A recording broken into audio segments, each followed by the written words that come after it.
Good morning. Good morning. Can everyone hear me okay? If you can hear me, please raise your right hand. All right, it sounds like everyone can hear me. So how are y'all doing this morning? All right. So when I ask you how you're doing this morning, I want you to answer that question just a little bit differently for me, because the way that we respond really can determine the way that our day goes. So when I ask you, how are you doing today? I'd like for y'all to say better than good. Can y'all do that for me? Because the more you say it, the better you feel. So I'm going to ask, and you all are going to respond better than good. Sound good? Okay. Good morning. How are y'all doing this morning? One more time. Good morning. How are y'all doing this morning? Oh, I love it. Okay. All right. So welcome to the very first Career Connections kickoff event. Before we get started, we'd like to welcome our awesome priest, Father Sebastian, to lead us with an opening prayer. Hey, Father. Wonderful. Better than good. Good morning. Okay. Would you all please stand?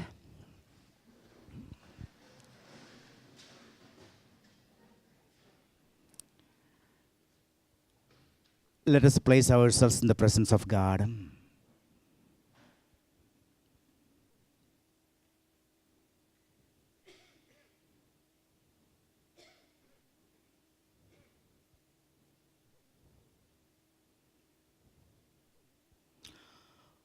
Almighty, ever-living God, source of all that is good, thank you for blessing us with another day in our lives, this beautiful moment, to come together as your children.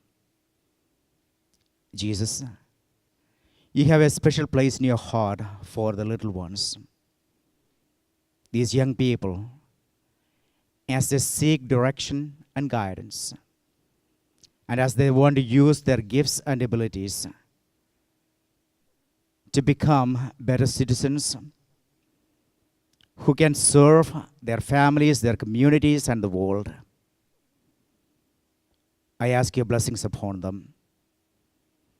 And also for the adults, particularly those with vision, creativity, to help and mold our young people. We ask you, Lord, to bless their efforts as well. All that they do, may they realize that make a difference in the lives of these young people, their families, the communities they serve, and the world at large. And we ask your powerful presence of the Holy Spirit in our lives, so that you may lead and guide us, so that we may open our hearts to you and be directed by you. We pray that these moments that we spend once again will remind us when people of good will come together, people of vision come together, people of commitment come together, amazing things can happen.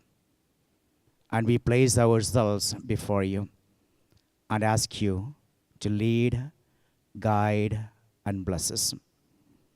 We ask this through Christ our Lord. Amen.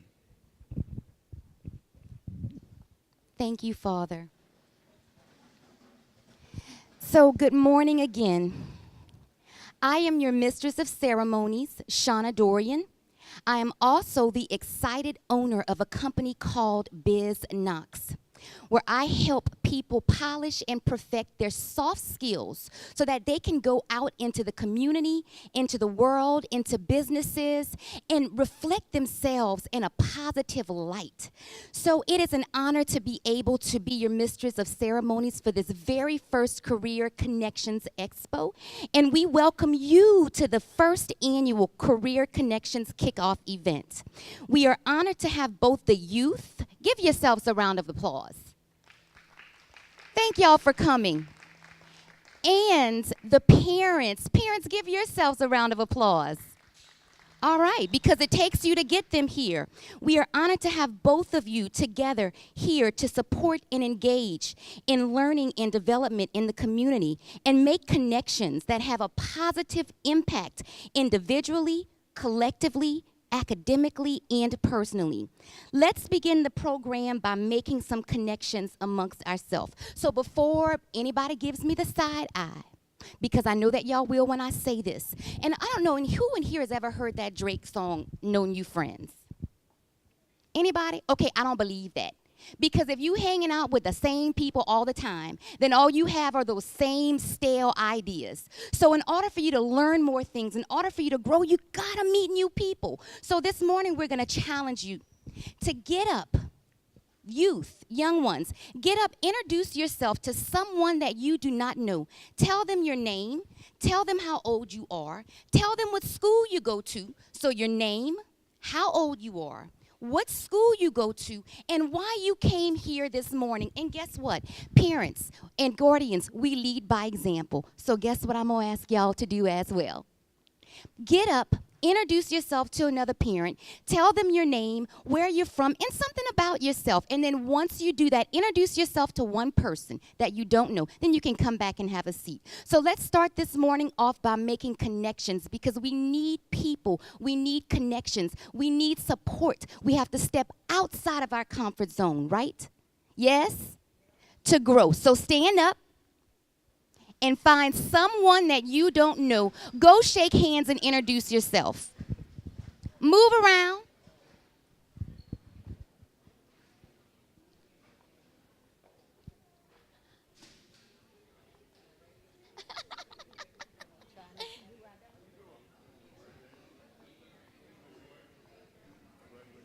Good. I know you. I got to give you a hug. How's it going? Good.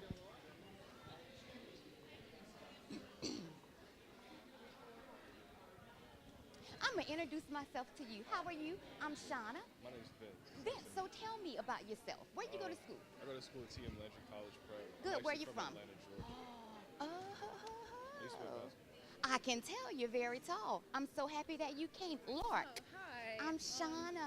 Yeah, I'm Lark. I Good go to to TM meet you. Landry College Prep. Good. Originally, I'm from Atlanta as well, but I just came from Texas. Oh, good, good, to good. So are you happy to be here? Yeah, very. I came here for TM Landry actually. Wonderful. So you're here to share. Yeah. Oh, we can't wait to hear from you. Yeah. Good, good, good.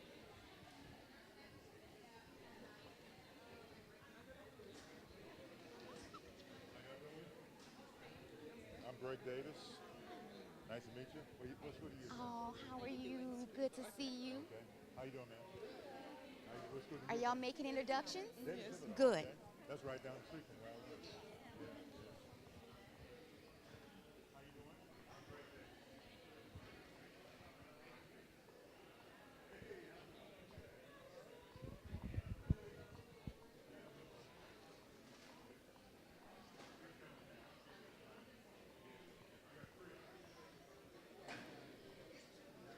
So in about a minute, we will wrap up.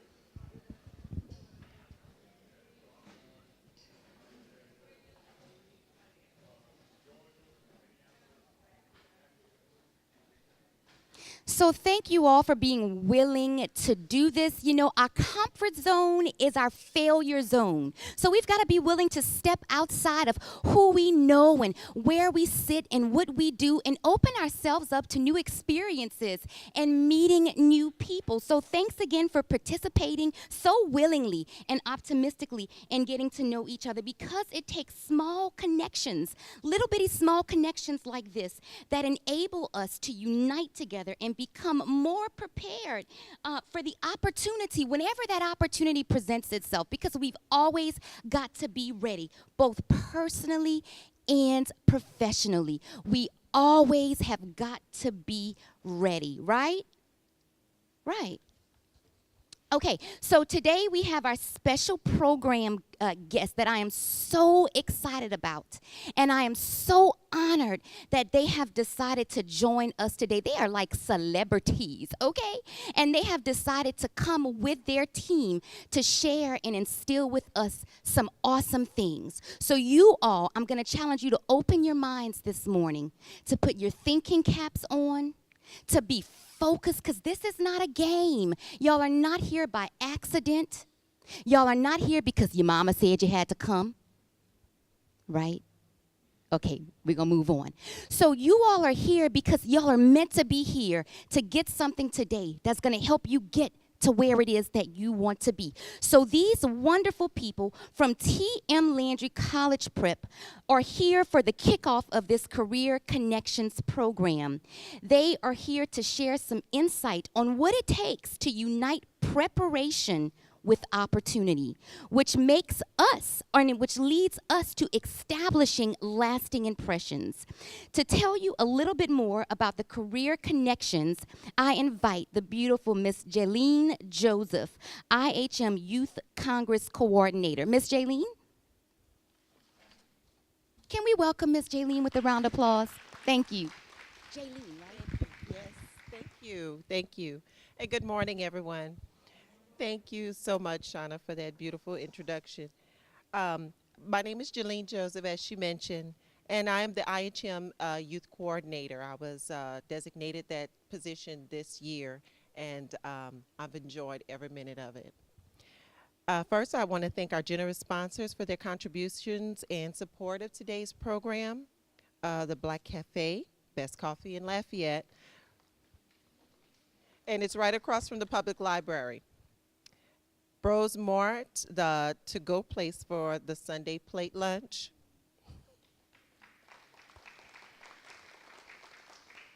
And Fugila's janitorial service right down the street, where you can get all your janitorial needs. And our special guests, in thanks to Lafayette Public Library and Moncus Park. In fact, Elizabeth Brooks, the Executive Director of Moncus Park, is here in the audience and would like to share a brief message. EB? Good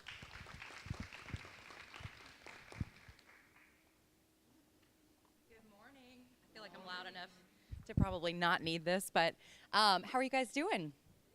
But can I see a show of hands? How many people love their community's parks? Everybody? Everybody loves parks. Did you guys know we're building a brand new 100-acre Central Park in Lafayette? Okay, so it's called, has anybody ever heard of the Horse Farm? Yes. Anybody ever heard of Lafayette Central Park? Moncus Park? All the names, right? We have all the names. Anyway, it will be called Moncus Park, thanks to a very generous gift to Mr. Moncus, from Mr. Moncus. But it's a new 100-acre Central Park. It's under construction on Johnson Street, so if you're familiar with where kind of the bowling alley is, the Grand Theater, Mel's Diner is across the street, but it's a beautiful piece of property. We should be open next summer. And we're just really excited about it. It's a huge project in Lafayette, and we really hope that you guys kind of find your way there and kind of experience what we're building there. We've got an amphitheater, tree houses, a pond, running trails, beautiful gardens, a farmer's market pavilion. So there's a lot of exciting things and ways that you can plug in and get involved. There's going to be tons of volunteer opportunities, so we hope to see you out there.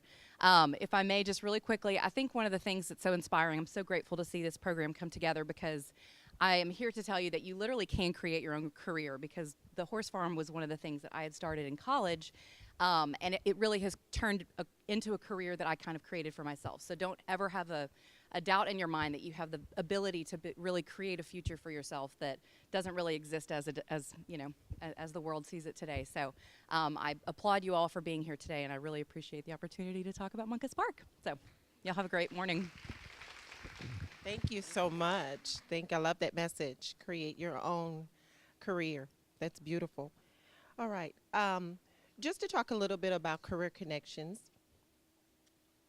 And as youth coordinator, I serve in a youth advisory capacity at Immaculate Heart of Mary. And our mission for Career Connection is to enable our youth in the community to interact directly with African American educational, business, and industry professionals.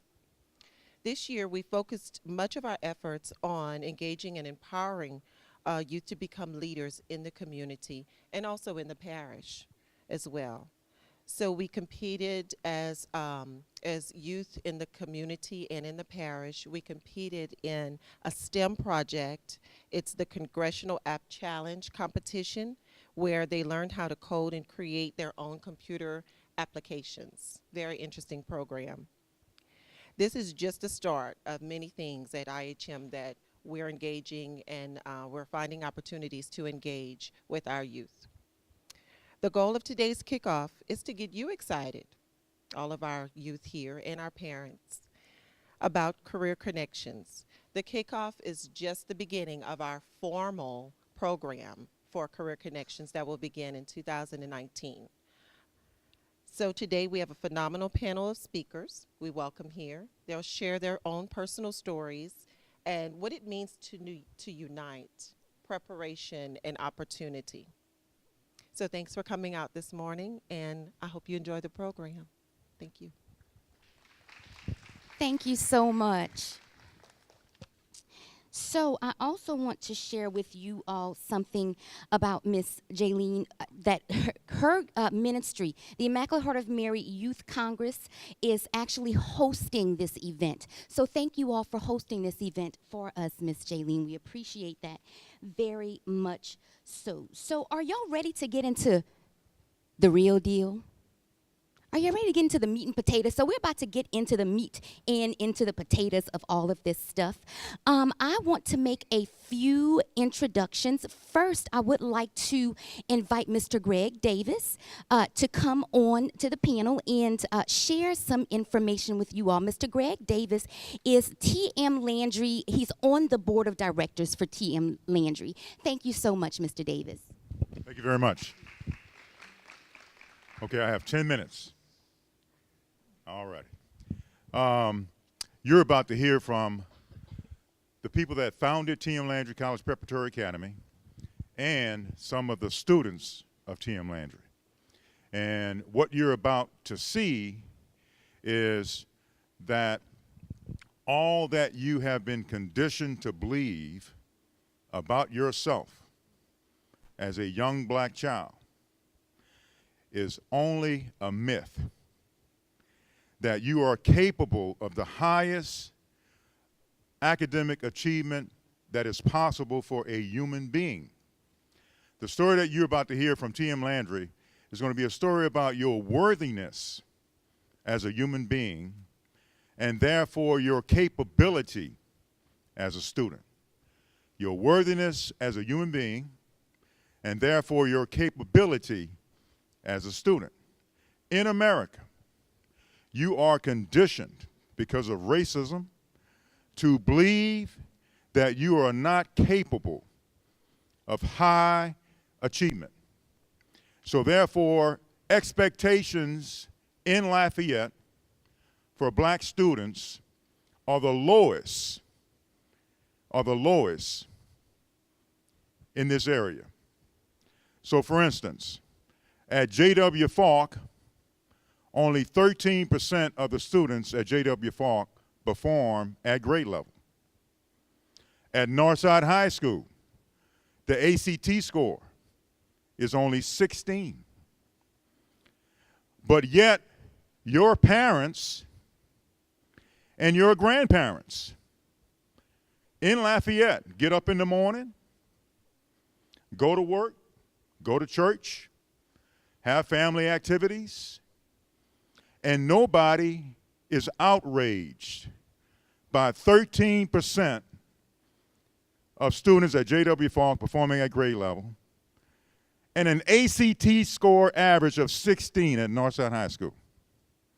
The reason my generation, mine is the civil rights generation, the reason there is such low expectation on my part, because if I'm not outraged by 13%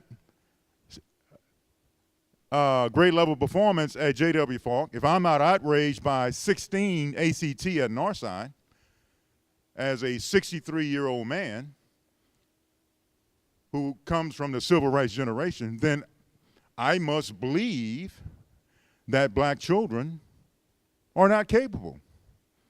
Because if I believed that they were capable, then there's no way that I could get up in the morning and not be outraged. And ladies and gentlemen,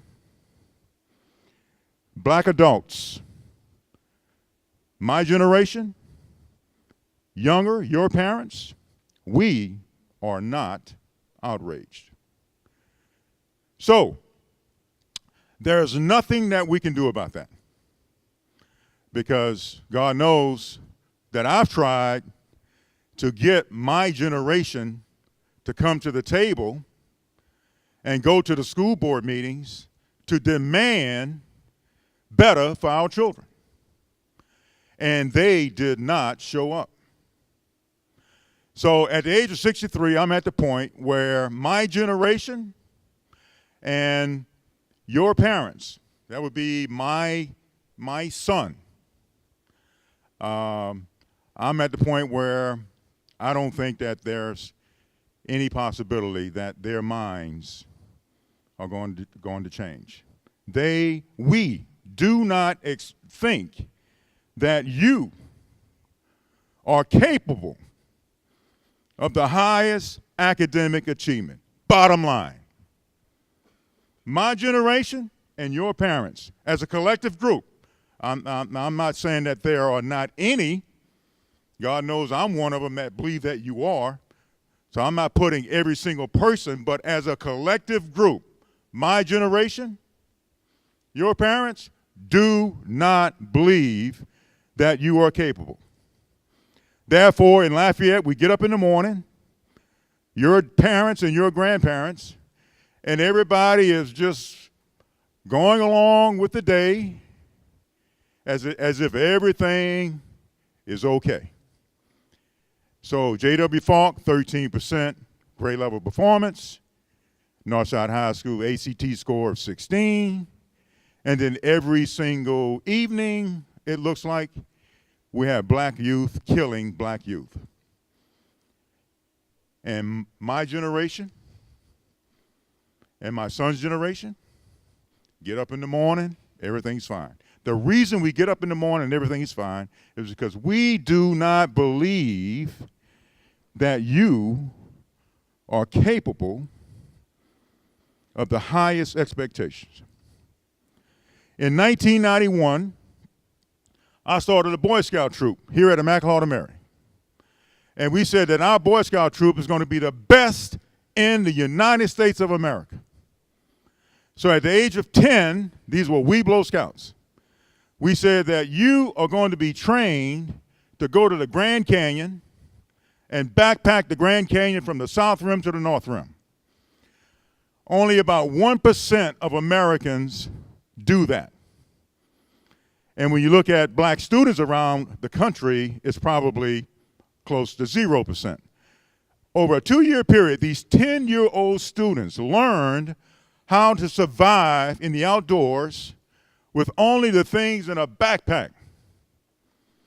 And they left at the age of 12, went to the Grand Canyon, and over a 3-day period, they descended down to the bottom of the Grand Canyon, about 4,000-foot decline, and then they marched across the bottom of the Grand Canyon. It was about 15 miles of backpacking down at the Colorado River. They had to endure a thing called the inner box. This is a canyon inside the Grand Canyon. The rocks in this inner canyon are 2 billion years old. The rocks are black as could be, and what they do is they absorb all of the energy from the sun, and it's like you're walking through an oven. These young 12-year-old scouts had to go through this inner canyon, about a 3-mile stretch, enduring 120-degree temperatures. That's what they had to endure. Then the last day, they got up at 1 o'clock in the morning and was on the trail at 2 o'clock in the morning to ascend out of the Grand Canyon. It took them 14 hours of climbing to remove themselves from the Grand Canyon. And when they got to the top, they went from temperatures of 120 degrees to temperatures of 32 degrees, and it was snowing when they got to the top. And these were 12-year-old scouts from Immaculate Heart of Mary. When they got back home, they went to tell their parents, their extended family, uncles, aunts, their friends, people at the school, and these young scouts came to the next meeting. And I asked them, what did your parents and your uncles and aunts, your cousins, your friends, people at the school, what did they say? They said, Mr. Gregg, they asked us why we did that. Because they said, black people don't do that. Only white people do that. Just about all of them came back and told me that story. And so it was quite evident to me that in Lafayette, back in 1991, we got a mind problem in the black community of Lafayette. We, as adults, as it was clear to me back in 1991, and it still is the situation today, we do not believe that our children are capable of the highest achievement, whether it's backpacking the Grand Canyon or whether it's getting a 30 on the ACT, majoring in engineering, computer science, mathematics, going to the best universities in America, and doing well. We as adults, we don't believe that our children can do that. So I encourage every child that's here today, you have got to believe that you can do it. And you have got to excuse my generation and my son's generation. You have got to forgive us, because I don't think that there's any hope for us. So the only hope lies in your soul. You have got to believe. So what you're about to witness here today is a living example of what I'm talking about. Right there in Breaux Bridge, Louisiana. It's happening live and in living color. There are examples of what I am telling you, the highest academic achievement. It is possible. You can do this, young people. Regardless of what your parents or your grandparents, my generation, my son's generation, regardless of how inadequate we are in responding to the life experience in America that causes us to see ourselves as not being capable, in spite of that, I'm telling you, inside of you is a spark, a spirit that can cause you to do exactly what you're about to witness here this morning. So with that, I'm going to introduce to you the founders of T.M. Landry College Preparatory Academy. They started 13 years ago. They started with children in their neighborhoods. And these were children that public schools were saying could not perform. And Mike and Tracy Landry said, bullcrap. That is not true. So they took these kids out of the public school system. And then they began to deliver education to them their style. And you're about to see what they have been able to do, first and foremost, because they believed that it was possible. And so I encourage you to listen very, very carefully. And the lesson that you need to walk away from here with is that it is possible for each and every one of you. Thank you. Wow. Thank you so much, Mr. Gregg. So parents, I have a question for you. And the question that I want to ask you is, because belief is so important, do you believe that your children Do you believe that the youth is capable? Do you believe that the youth is capable? All right, now students, I'm going to ask you, do you believe that you are capable? Okay, I want to hear a little bit more enthusiasm because people who believe answer with a little bit more excitement.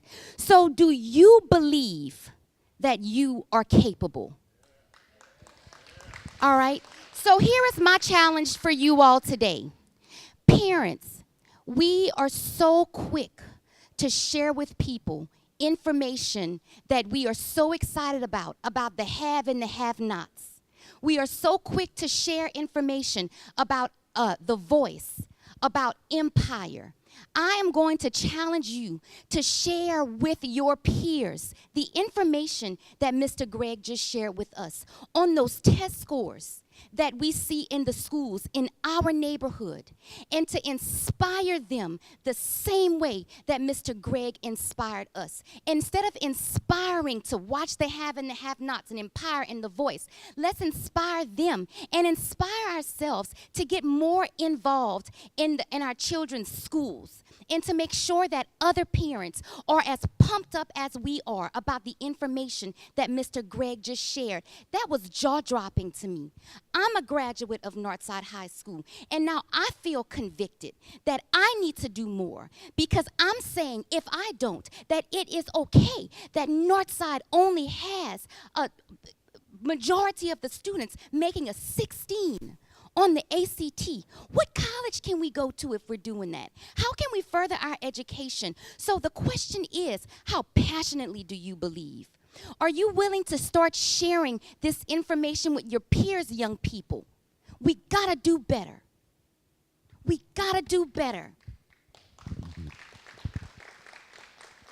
All right, so we're gonna move on, right? So what I would like to do is formally introduce our two very, very important, fun, passionate guests that are joining us today. I want to welcome Mike and Tracy Landry, who are founders of TM Landry College Prep. But before I do that, I'm going to share a little bit about them, and then I'm going to call them up to come and speak on a few things. What I'm going to encourage you to do, both parents and students, is at the end of this event, we're going to host a question and answer segment. If you all think of any questions that you have that you would like to ask, for me, if I don't write it down, I'll forget. Write down questions as they arise in your head, so that way when we do have the opportunity, because it is an opportunity to be able to ask questions, to learn more, write those questions down, and that way when we have this opportunity to ask these amazing young folks and the panel some questions, we can do so. So first, I'm going to talk to you a little bit about Miss Tracy. So Tracy Landry was born in Breaux Bridge, the big city of Breaux Bridge, Louisiana. Guess what? Right across the street from her husband. That was lucky. Okay, so at a young age, Tracy's mother instilled in her the value of education. That's a smart mama. Her mother's desire stemmed from the fact that she was unable to attend schooling herself. So Tracy's proudest moment is being able to teach her mom how to read. Don't let your past determine your future. Tracy's determination to provide quality education to her students originated from her own experience in the public school system.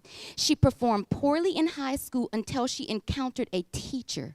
Teachers have so much power, who told her that she was capable of achieving greatness.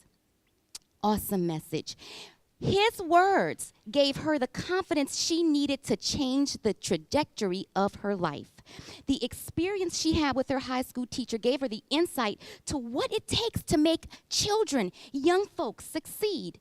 Tracy is the mother of 3 and a grandmother. Miss Tracy, you don't even look old enough to have grandchildren. And the grandmother of 2. She graduated from Breaux Bridge High School. She's a graduate of Northwestern State University, where she earned a bachelor's degree in nursing and worked as a registered nurse. And she graduated from NSU with a master's degree in nursing, science of nursing. She is the part owner of TM Landry College Prep alongside her husband. That's a notebook story. Okay, each day as an opportunity to make a difference in a child's life. That is what they thrive on. Instilling confidence is the first step to changing a child's life and making a difference in the community as a whole. Here is what Miss Tracy says. He who says he can and he who says he can't, he who says he can and he who says he can't are both usually right. It is a familiar mantra in the head and in the hallways of T.M. Landry College Prep. And the wonderful thing about this saying is that these words do ring true. If you say you can, 9 times out of 10, you can. But guess what? If you say you can't, 9 times out of 10, you will talk yourself out of it, so you won't.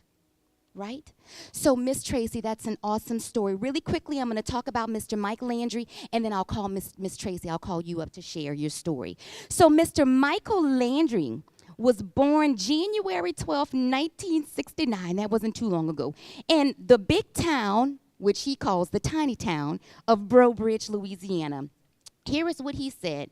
My mom, this is Mr. Landry talking, my mom had me at the age of 16. Growing up with a single mother with 2 younger boys in the projects, with rats and roaches, those times were bad. As a child, I used to dream about moving from Po, which he spells P-O, to poor. Because my mom was so young, my grandparents did most of the parenting. From 3rd grade to high school graduation, who can say this? I missed only 8 days of school. I graduated from Breaux Bridge High School in 1987.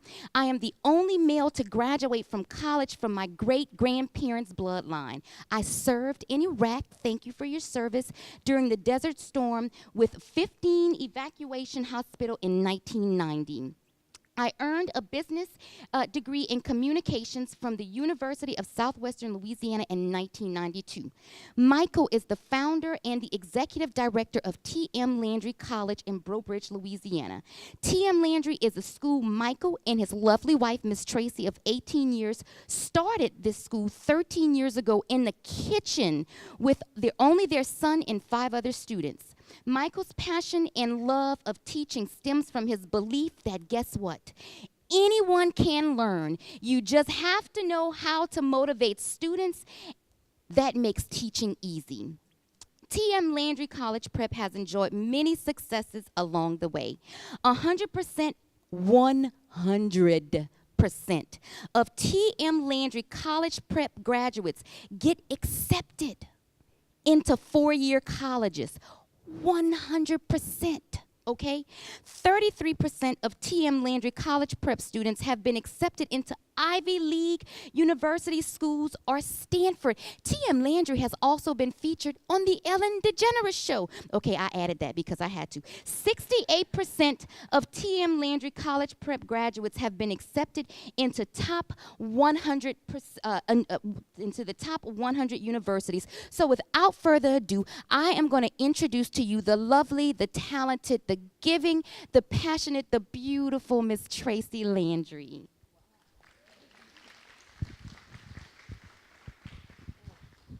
Well, I hope I live up to the introduction. That was pretty good. So we know everything about how we started the school, but the why we started the school is important. We saw that our children were not retaining the information that was given to them in school. They studied for the test, and we know they studied because we did the index cards with them. 2 weeks later, no retention of the information. So that's not learning.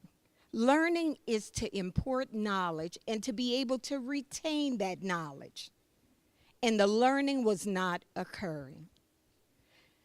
Let me tell you about T.M. Landry's model. And I have it on this, but you can't really see it. So we start off, it's self-regulation. Now, these are not things that I have thought about. This is through research. I'm in the doctoral program at UL. So through my research, it states that you start with self-regulation with students, where you show them how to set goals and prioritize. Then they develop student autonomy, where you take ownership in the learning. And when I talk about taking ownership in the learning, I tell my students, never ask me a question that you could answer yourself. You have Google right at your fingertips. Just make sure you have a reputable source, but don't ask me something you could find out yourself. And that's what parents have to think about as well. Let your children research the information that they need. Don't hand it to them. That's important. Then we have the student self-efficacy component. And all that is the student having confidence in their ability to learn. Those three things add up to a student becoming engaged in the learning process. And when we talk about being engaged in the learning process, that's the students asking me, hey, Miss Tracy, what time can I have your class? Because at TM Landry, the students have to be available to the students. When they say what time I could have your class, it's like, look, it's either 9 or 11, I'm coming to you, because I have something else to do at 10. And I have to be available to them.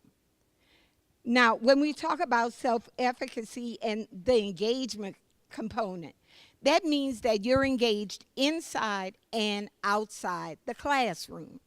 That means that you are hanging with the peers from school, from your neighborhood, people who are all dedicated to making a change in their lives and in society. Now, the funny thing about those three things, self-regulation, student autonomy, and student self-efficacy, the thing about black and brown children, they don't need all three. If you work on only the self-efficacy component, which is the confidence, the engagement happens. If you let them know that they can learn, remember my experience in high school, where I was in a class where it was okay to sleep all day. Yeah, it was happening back in 1986 too. So I was put on track where she won't do anything. She won't go to college. So just let her do what she has to do. Let her sleep. So what I'm telling you is, if you instill confidence in these children, the learning, the engagement will occur. The model of TM Landry is about lifelong learning. We're producing lifelong learners. The ability to go beyond what's given to you in the classroom is important. Your teachers can't give you everything. So it's up to you to take that nugget that you get and go and find out more about it. And what we say is, if you could teach it, then you know it. So our students have got to teach classes. So you may start off as a shy person, but you won't leave that way. Because you're going to take that school day and you're going to learn more about yourself and more about your peers and more about gaining that confidence that you need to succeed. Now, right now, I just want to mention I want to dispel a few myths about TM Landry. Number one, that TM Landry students are hand-picked, that we only have those high-flying students. Well, TM Landry does not look at any grades before we accept a student. Never. We want to make sure that we are not biased against the student that we take in. So we want our students to interview that student. By the way, they also have a hand in hiring the teachers and firing them. So they have to be on their game. So we look at no past records. Also, the myth that TM Landry students can't go to college in the state of Louisiana. Not true. We have students at UL, Dillard's, Louisiana Tech, and a student that got into Tulane who decided to go to Dillard's. So if you look on the website, don't take what everybody else is telling you. Do what I'm telling you for your children to do. Go and research. You don't even need a high school diploma to attend these schools. So of course you could go to a state school from T.M. Landry. And T.M. Landry is not accredited by design. State approved, non-accredited. Because we heard from the other administrators from universities, hey, they're going to change your model. You go with accreditation, then there's certain things that you have to do that may go against the grain of T.M. Landry. T.M. Landry teaches and reteaches. You get a grade of an A or an F. And we don't look at the student and say, hey, why did you fail that test? We look at the teacher and we say, what did you do that the student did not get the information? What did you not do to make sure that they got that information? And the last thing, T.M. Landry students are not well-rounded. They only major in science, technology, engineering, mathematics. They only major in STEM. Well, now, we live in an information age, an age of technology. So if you're not responsible for building the machines, or if you're not responsible for computing the information in the machines, then you're going to be one of those people replaced by the machine. You have to look at Walmart. Look at Sam's. What do you have? You have more self-checkouts than you have cashiers. Look at the people who pick up the trash in the morning. When I was growing up, you had 4 people hanging on the back of the trash truck. Now, you have one man that knows how to work the gear. And that man does not look like us. You have to look at, when I think about the situation with Sam's, Walmart, and all that stuff, I think about way back when we had the situation with Martin Mills. The writing was on the wall. Jobs were being sent overseas, but we didn't want to see that. The writing is on the wall, people. We are being replaced. So if you do not have a skill that allows you to survive in this age, then you will be replaced. Oh, I also have to think about McDonald's. Have y'all gone into the new McDonald's where there's actually a kiosk that's taking your order? Think about it. Information age. You either have to be ahead of the game or you're not going to be in the game. What we want is for parents and students to retrain their minds and rethink how you think about education. Grades do not equate learning. If you have an ACT score of a 16, but a GPA of a 3.8, 4.0, how does that relate to one another? You're obviously capable of learning. You're obviously capable of taking a test. So why is it that you are not able to get a good enough score on that standardized test? It doesn't make sense. Parents, you have to challenge. Now, you challenge in a good way, but you have to challenge the system. You have to go in, and if they give your child extra points for homework, or extra points for whatever, bringing a canned good. What does that have to do with learning? Nothing. That means that grade is not valid. So you have to rethink that. The main thing that I want everyone to get from this is research. Don't take for granted what people are telling you about TM Landry, about the school system, about anything. Research. And that way you know that the information that you have is valid. Now we have Mike.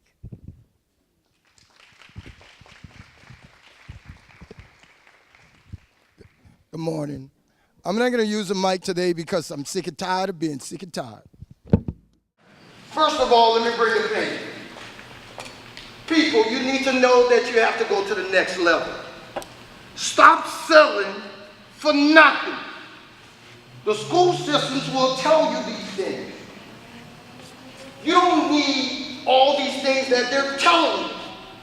School systems were designed in the industrial age, stomp it, press it, move it. If you want to get to the next level, you're going to have to eat your books. If you're playing video games and you're not in your books, then you are becoming the slave of the video game. And you will be poor. There's a thin line that's happening in this country. There's the wealthy and there's the poor. The middle class, what I'm in, is dying. Believe it or not, it's dying. So you better make sure you understand your math.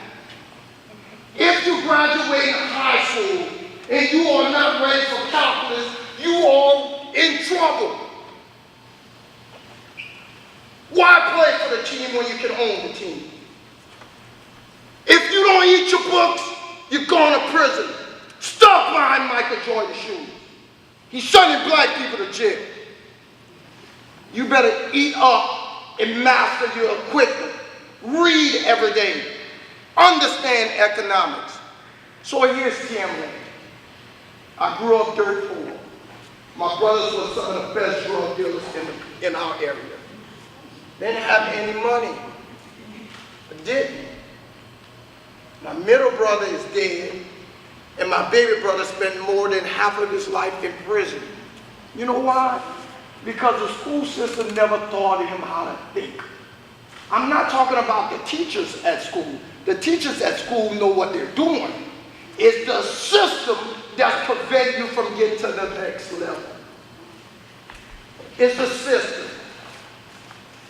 Stop thinking you need an 18 to go to college. Here's how the ACT in the state of Louisiana gets you. You graduate from high school, you have your 18, you're growing up like Mike Landry, poor, and you think you have tops, and the minimum tops is a 23. So that means if you like Mike Landry, you can't go to school because you don't have the money. Think about this here. You go to high school, you perform well, and then you're done.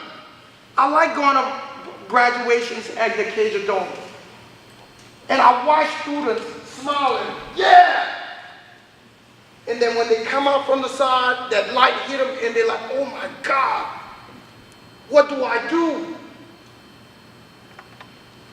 I understand why that young brother sells dope, my brothers and sisters. I'm kind of emotional. Because you see all these things on TV. You see the fancy car. They're selling you a bag of goods that you will never get. They have the Range Rovers on TV. And that dude's in the hood. After a while, he wants that Range Rover. He wants that Cadillac. But he can't read.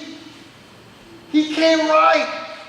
So he has to do what he has to do. And at that point, he already understands. If I make it to 25, I made it long enough. I'm not going to be afraid to say what I want to say anymore. I found out that most of the men in my family died at the age of 48. I'm 49, getting ready to make 50, God willing. So I'm already an extra in this. Here's how society gets you, my young black people. The young guy won't read, he's gonna go to jail. The young girl, she's gonna have kids because she won't know what to do. And then you're gonna have to be on the system. Welfare broke my family.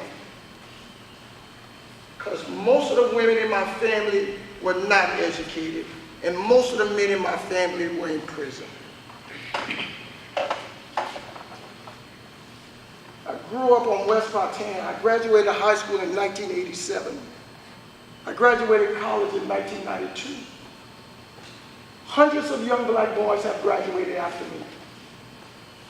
And I'm still the only one to graduate college.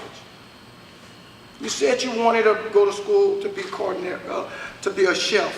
Watch how the school system is really getting you, my brother. Less than 20% of the kids who go off to SLCC go to a 4-year college. And if you pay for SLCC and you don't go to college, now you're in trouble forever, because now you owe money to the student loan people. So you have no job, and the bankers are making money, and my young black guy, you are in trouble. And nobody told you that. But every Friday, this football stadium's all full. ACT is the real McCall. You don't even have to spend one day in school, and you score 26 on the ACT, you go straight into UL, and you get money. You want to go to LSU? LSU, you can get into that. In class of 2017, in the state of Louisiana, there are 15,000 African Americans that graduate high school. 15,000. My brothers and sisters, off of that 15,000, only 310 were deemed prepared for STEM. How in the world that's possible if David Thibodeau is right up the street? If David Thibodeau is right up the street and those kids can't go to STEM, then they need to close David Thibodeau down. David Thibodeau wasn't designed to help kids go to college. David Thibodeau was designed to get the engineers to build the schools, to get the engineers to make the money. How you go to David Thibodeau and you're not ready for capital? I'm sick and tired of being sick and tired. You've been lied to. Mike, your school not accredited. So what we're not accredited? 3 years in a row, Harvard took us. Stanford has taken us. Schools throughout the country call us, University of Virginia, and say, send me kids. Walk with your head up high. If you're not, you will die early, my young black brothers. Mike, you're crazy. I'm telling you like it is. I spoke to my big brother Mike. His son's doing all kinds of powerful things in Washington, D.C. Traveling the world because he ate his books. You don't have to do none of those things. You don't. But at the end of the day, that's what it's going to require. Every day you are required to read at least 45 minutes. Don't read by yourself. Read with another student and you challenge that person. If I had my way, I would tell all of y'all quit school today. When our kids come to Lafayette Parish after they leave us, what happened is that Lafayette Parish hoodwink and bamboozle and say our kids never scored high on the test. But if all these kids have gone to high school, if all these kids have made it to the 12th grade, then something's wrong with that issue. Excuse me, ma'am. I apologize. I say that if you get to the 12th grade, then how in the world that you don't have a 25, a 28 on your ACT? If you have passed all the state tests from 1st grade to 12th grade, and they want to say, you have test anxiety, my young black man. Well, how in the world I have test anxiety and I have a 26, I mean a 3.5 on my GPA. If I have a 3.5 on my GPA, how far did I take some tests? You took tests. Stand up and rise up. Be powerful within yourself. So I'm going to bring some of our students up. And you're going to see they have the same amount of hands, the same amount of fingers. They look like you. I'll call Sarah up first. Because at school, we're not racist. I'll look at her and say, "What's up, little white girl?" And she'll say, "What's up, black man?" I say, "Sarah, here's the deal. You're going to be the first black girl, white girl graduating from our school. You're going to be the first one, Sarah. And you're going to make me look bad, Sarah, if you don't go to a high-power school. So, what are you going to do to make me look good, Sarah?" I'll let Sarah introduce herself. Hello. Well, I'm Sarah. I'm going to be a graduating junior this year, and I applied to Cornell University. I had an ACT score of a 29, and I plan on majoring in applied math and computer science. And one of the things that come to TM Landry, I came in my 4th grade year. I've been at TM Landry for 7 years now. One of the things I learned is confidence. Whenever I first started out, I wouldn't be able to speak to y'all as I am now. I would hide behind my mom because they don't teach you to be aware of yourself. They don't teach you to be confident in your own abilities. They teach you to sit down and take a test. They teach you to sit down and regurgitate the knowledge they throw at you that you're going to forget 2 days later. So what they taught me was to be able to be confident in myself and to take ownership in my learning. Sure, I was getting all the A's. I was getting honor roll. But was I actually returning any information? Was I actually learning anything they were teaching me? No. So whenever I came to TM Landry, I was shy. I couldn't speak. I didn't know myself. And coming to TM Landry, they gave me that. They gave me that confidence. They helped me be able to say, hey, I will be able to do great things. I am going to college. I'm going to be the first person in my family to go to college. Louisiana, we're expected to settle down, have a family, graduate high school, and then what? Who has a plan after high school? Who says, oh, I'm going to go work at McDonald's? Well, guess what? McDonald's don't need y'all anymore. Like, there's no more openings for that. You need to be aware of yourself, and you need to be aware of what is happening in the world today.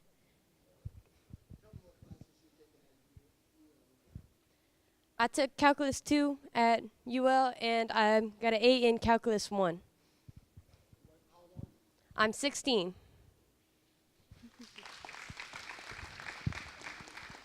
Lord. She's 16. She's graduating at the end of her junior year. Hey y'all, my name's Lark. I'm a senior at TM Landry College Prep. I plan to attend Yale University, and I have a 31 on my ACT. Yeah. I think one of the biggest things that TM Landry has taught me is representation. Because as a young black girl, I don't see many girls like me majoring in math or majoring in computer science, and it makes me feel like I couldn't do it. And I mean, when you don't see someone that looks like you doing something, you think, okay, obviously that's off limits for me. So I came in my junior year, and I saw the senior girls. They were smart. They were doing math. They were doing computer science, and I was like, wow, okay, that's cool. Yeah, so just because you may not see someone doing something that you want to do, or someone told you couldn't do something, that's not the end-all, be-all. Be a trailblazer. Be the one that starts the path for someone else. I try to, I guess, get younger girls like me to be confident in themselves, do new things, because that's important. And if you can be someone that can inspire someone else, then, I mean, you're leaving a legacy behind you. Kennedy.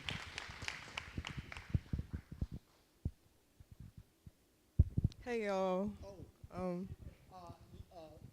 Lark's applied to Yale, but we're hoping to be 3 consecutive years of kids going to Yale. Hi, I'm Kennedy Angel. I'm a senior this year. I applied to the University of Pennsylvania. I have a 30 on the ACT, and I plan on majoring in computer engineering. I'm also taking pre-calculus at UL right now. And one of the things that TM Landry has taught me, I also transferred in my junior year, is giving back to others. One of the things that they really push here is tutoring the younger kids. And, you know, even though I'm learning myself still, I give back to the young kids by tutoring them. Yesterday I was helping a kid with rational functions, and it was just reminding me of like a couple of months ago I was doing that myself and learning that myself. And I had to actually go back into my notes to give him the correct answers and things like that.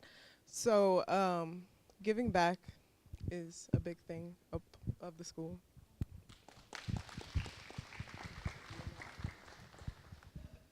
She transferred from St. Thomas More. Lark transferred out of Atlanta. Good morning, everyone. My name is Nehemiah Charles. I'm a senior. I've applied to Bowdoin. I think like a day ago.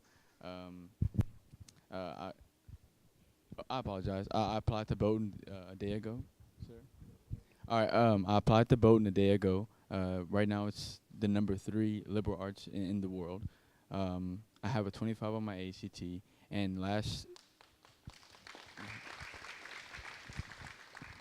and during the summer, I took a pre-calc trig, and I had a 98A, I believe. Currently, I'm at UL, and I currently am taking calculus right now. When I first came to TM, well, the story was more or less at my old school. I wanted more for myself. You know, I went to the counselor and I said, you know, I want to go to a big university. You know, she told me I couldn't do that. You know, I had like a 3.78 GPA, and you know, I was passing all my class with A's, and she was like, you can't do that. You know, I asked her why. She never gave me any reasoning. So, you know, I'm religious, and you know, I prayed. I said, God, what should I do? You know, show me a sign. So, you know, like a week or 2 later, you know, my mom, she brought me to this little raggedy building with a bunch of children playing outside it. And I was like, Mom, what are you doing? I'm not coming here. You know, what is this? You know, and I walked in there, and you know, I know this sounds cliche, but I felt the magic, if that makes sense. You know, there was something that was going on in there that I wanted to be a part of. You know, I felt compelled to join them. I didn't even know these kids. You know, it was less than 2 minutes of me walking in there, and I had already wanted to be with them so badly. You know, I felt a pull. And, you know, Mr. Mike got up there, and he was himself. And, he was like, you know, what you know is a lie. And I'm like, what do you mean? He's like, what do you know is a lie? I'm like, what do you mean? So, you know, he was like, do this problem. You know, I think it was like a fraction problem, and I couldn't do it. You know, I was a 3.78 GPA student. You know, I was in all honor classes. You know, I was in gifted a while back, and I couldn't do this little fraction problem. You know, then he brought up a slope problem, and I couldn't do that either. You know, I was taking slopes. You know, I was supposed to know these things. So he brought a little 6th grader up named Carly. Well, she wasn't little. She was bigger than me.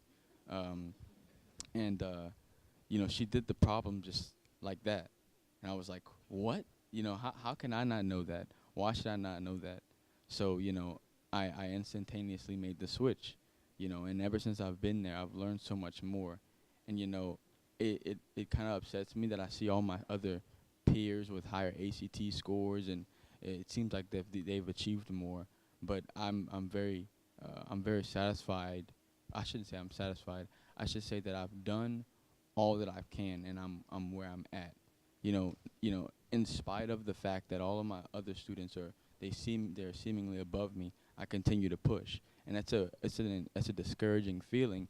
You know, when you're next to them and they're opening up their ACT scores and they get a 35 and a 31 and a 29, and I have a 25. So, you know, I use that as my motivation to keep going on. You know, I'm always going to help them, and they're always going to help me. And that's just something that we learn at TM Landry, you know, not to be envious of each other just because other people are ahead of you. You know, you still have to help everyone out. So, you know, if you ever see somebody, that's higher than you and you want to be like them, that's absolutely fine. But channel that. Don't be envious, don't sabotage them, help them out and learn something from them as well.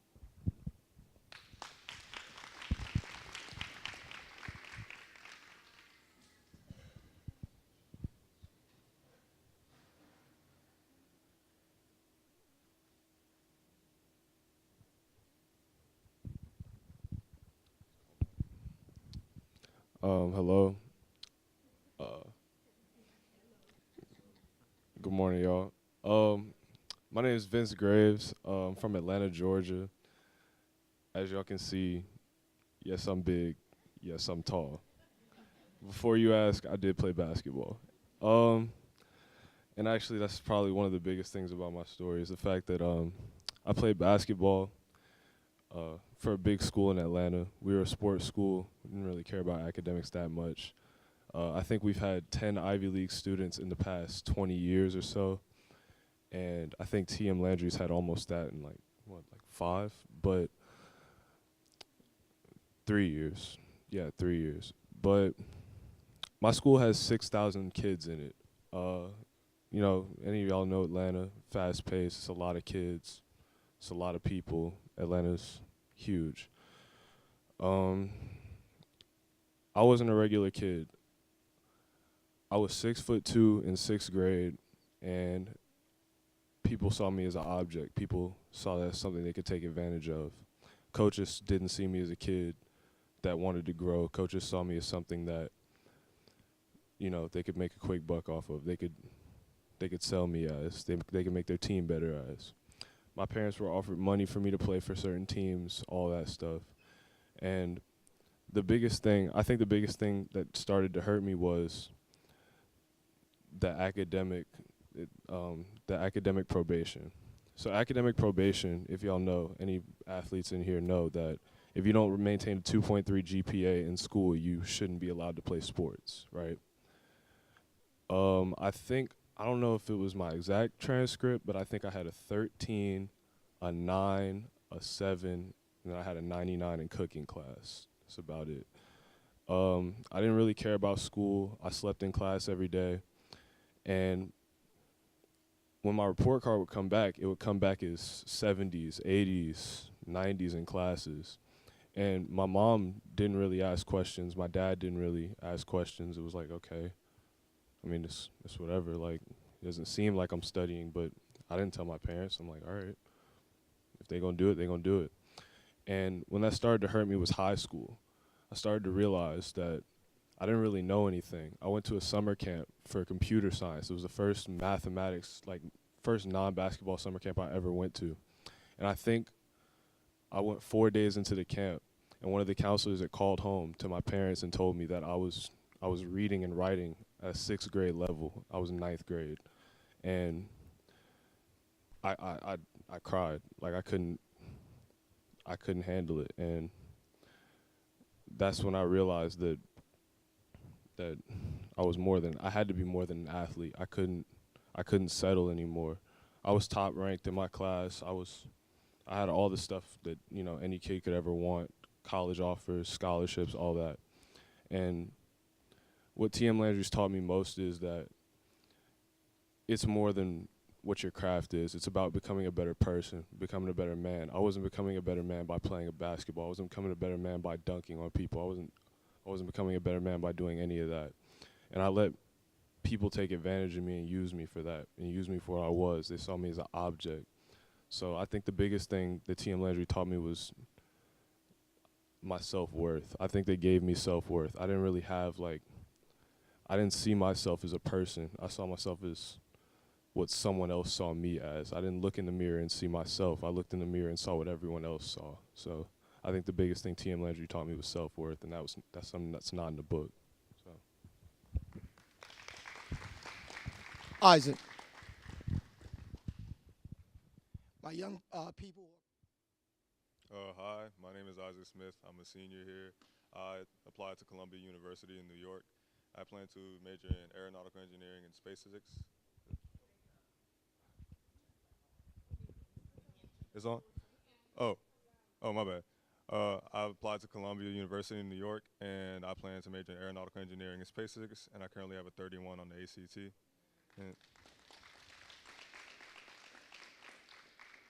And I'd say one of the biggest things that TM Landry taught me was that what you do can make a difference in this world. I used to go to David Thibodeau, like he said. David Thibodeau is right up the street. It's one of the poster schools of Lafayette. They have all the facilities. They talk about all these high scores that they make, but that really isn't the case. There are selective few students that make high scores, and everybody else is just like Northside across the street. Everybody else makes low grades, and I was one of those people. I knew how to beat the system. I made the lowest grade possible for me to pass. I had to do less work than almost everybody else there. If I failed the class, the teachers would call me in, I'd do a worksheet, and then I'd pass with a C. I really didn't do anything in school. I was in school to pass. I was there for a few hours. I left at 2 o'clock. I went home, and I slept or played video games. And that was it. And then my brother, he actually went to TM Landry. And before he went to TM Landry, he didn't want to graduate high school. He was going to leave home to be a photographer. And the first day he went to TM Landry, he came home at 9 o'clock at night. And we asked him, why did you come home so late? And he said that it was necessary for him to stay at school that long if he wanted to go to the college that he wanted to go to. And before that, we were shocked because he had never wanted to go to college. College was not a thing for him. And once my mom saw that, after he graduated, he went to NYU in New York. He went to NYU. And after I saw that, and after my mom saw that, she decided to put me in as well. And once I got to TM Landry, it was a complete shock because there were people there that wanted to learn. There were people there that were interested in mathematics like I was. And they made me realize that I can do what I want to do and make a difference in this world. So I feel like that's definitely the number one thing that TM Landry taught me is that you can become somebody great. You can make a difference. You can inspire people. You can create technology that can change the world. Like you are not expendable. You can do what you want to do. That's it. I'm taking Calculus 1.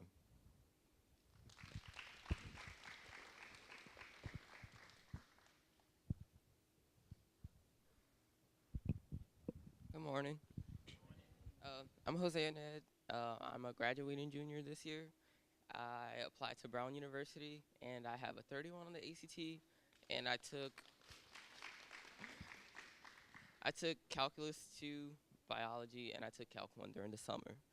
But what Team Landry did for me is not so much what I learned, but it's what they did. And I found that that's something that Lafayette Parish didn't really do for me. I took honors classes. I was pretty much a straight A student up until 6th grade. I left Paulboro Middle at the end of my 6th grade year. But I found that there was nobody there to actually push the button that would tell me you can do extra. There's extra that you can do to bring yourself to the next level. And when I came to Team Landry, we were back in the daycare building, and I walked in, and Mike went sit me in the middle room. And he asked me what college I wanted to go to. I said UL, because that's what was in my head at the time. And he told me, go further. So eventually, I came up with the crazy idea of going to Hawaii.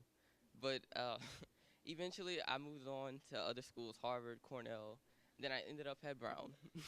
But TM Landry actually lets students know that there's extra work to do, that there's extra effort that you could put in, instead of just going home and playing games or just going home and sit down and watch TV.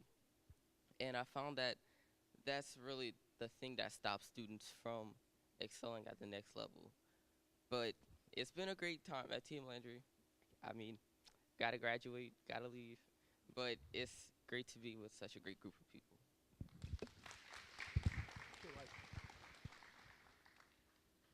How old are you, Hosea? Hosea is 16. He's in Calculus 2 at UL. He got a free trip to California to Harvard Mudd. Last summer, he got accepted into MIT's program, Stanford program. Hi, my name is Caden White. I'm going to be a graduating junior. I plan to attend Princeton University. I just applied, and I have a 35 on my ACT. And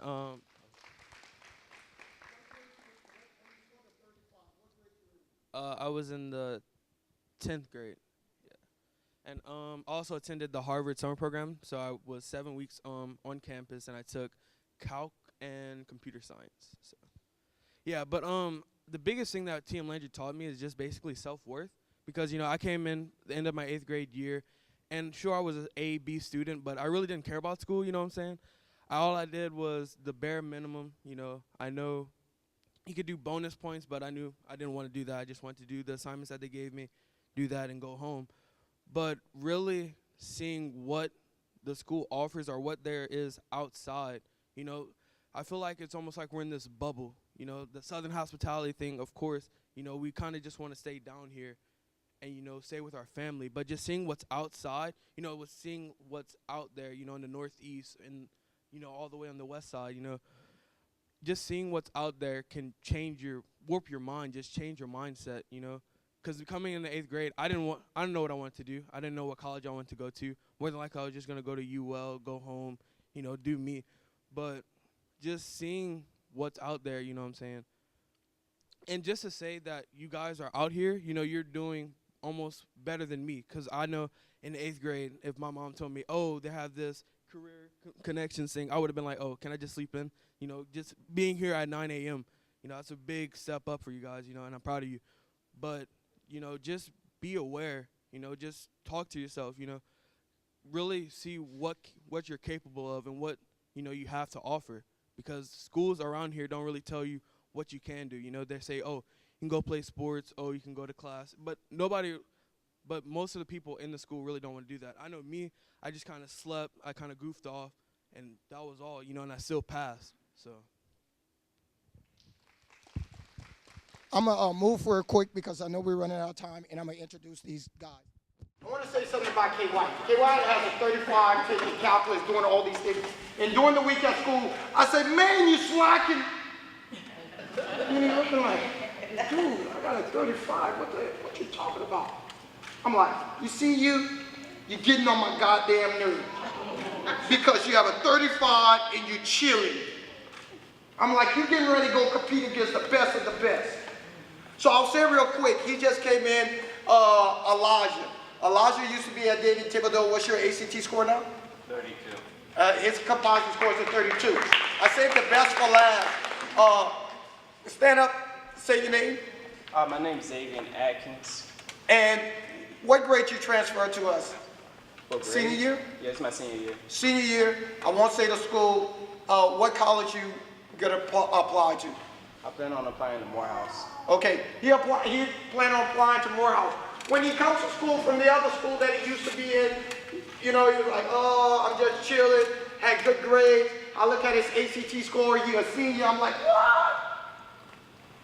No way. And it's like, wait. I'm telling you, many of the students have spoken. I love what Kay White said for the younger students. Parents, don't help your kids with their homework.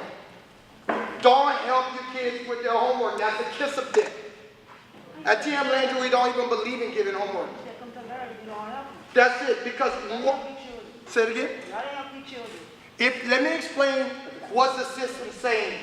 Let me explain what the system says with that. I'll use what my young sister said. What happens is, let's take my case. My mom had me when she was 60 years old. I come home with algebra 2. How's she gonna help me with algebra 2? She don't understand that. But let's take, for example, my family. I was lucky to be in a family. I wasn't. But if I was lucky to be in a family that had money, they had great resources. And Dad, for whatever reason, never graduated from high school, but he did some good things. He had a good job. Mama had a good job. And you bring that work to me, and Dad can't do it, or Mom can't do it. And we driving a Mercedes. We living in a 2-story house. After a while, that mind gonna tell that young man, why I gotta do that work? We living good. What happens is that the school system says, go home and get your parents to help you. Well, you're the educator. Well, if Mom can't do that, then how are you supposed to get that? And then when you go off to college, if you have done tons of work with your child, you've done tons of work with your child, when you go home, when they leave to go to college, now they have to learn to do it by themselves. But the university don't care about that. Day one, the university says move on. Most kids, I graduated with honors from Rutgers High. Graduated from honors, with honors. I could not read. I could not read. I went to USL. First day of class, they say, write a paper. I'm like, so when do you turn that in? Like in a week? And like, oh no, before you leave today. I'm like, no, like for real. And they're like, no, you're gonna turn that paper in. I'm like, where's the dictionary? No dictionary. I'm like, oh my God. I'm looking at my arms. I'm like, my brothers are drug dealers. I know I won't be able to go sell no dope. So I just act like I'm writing, y'all. I'm in class. I'm letting all those people leave. I'm like, man, you need to get out of here. I gotta go places. And then at the end, I walk up to the instructor and I say, I'm begging for mercy. I cannot write. And he looks at me and says, what? I said, I cannot write. 4 years in high school, I had all A's in English. I could not write. But I said, wait till I go to math class. That's what I'm gonna put it on. I go into math class. I wanted to be an engineer. I go to math class. That wasn't even calculus. They start working problems. I'm like, excuse me. I'm not in the advanced group. I'm good, but not advanced. And the guy said, this is bottom level. There's nothing lower than this. I'm like, hold on. I went to school all these years. I had great grades. Never made bad grades. And you're telling me I'm broken. I go to the dean and I beg for mercy. And I spent hours and days studying. Remember I said earlier, I'm still the only black guy on my road to graduate high school, college. These students, what they're doing is at another level. And I challenge all of you to make sure you beat them. I challenge all of you to make sure you understand when you look at them, that you understand that you can do what they're doing. I challenge you to do all those things. My big brother, Mike, just sent me a message earlier of what his son's doing in Washington, D.C. He's working with a congressman. He's doing all these things. He's right here from our neighborhood. Mr. Greg talked about climbing the Grand Canyon. I like to say why I play for the team when you can own the team. We don't have no sports at TM Landry. The only sport we have is life. Because at the end of the day, you're going to have to take care of your business. My young sister said earlier that her passion turned that into a career. Figure out what you want. Parents, get out your children's way. Allow them to go to the next level. The reason why you have these officers at school who are checking to make sure that your kids go to school is because your child's attendance is a paycheck. If they don't go, they don't get paid. Push your children to the next level. And if we can ask for you can ask questions to me, depend on anybody that you need to. Yes, Mr. Garrett. Mr. Garrett just joined the TM Landry family. And here's why we did that. We figured that for a young black guy to be able to see another black man teach mathematics would allow them to believe it's possible. Not that a white or Asian instructor couldn't do that. But sometimes for that young black guy, he has to look at that and say, it's possible. I went back to inauguration. Sarah could tell you. I'll pull her to the side and say, Sarah, that would be messed up if you let them know what black kids beat you on. If you let them beat you on the math test. And then I go to the other side and I'll say, if you let that little white girl beat you, if that little white girl get a higher score than you, I swear. And then after a while, you see the kids start working together and say, he told me the same thing. And then they work together. Now we have Asians and Indians. And I'm like, what? We got the United Nations over here. So I ask all of you to raise up and get yourself to the next level. Ask questions, and at the end of the day, ask questions. You're gonna die one day, so you might as well live every day like that's your last day. Go big or go home.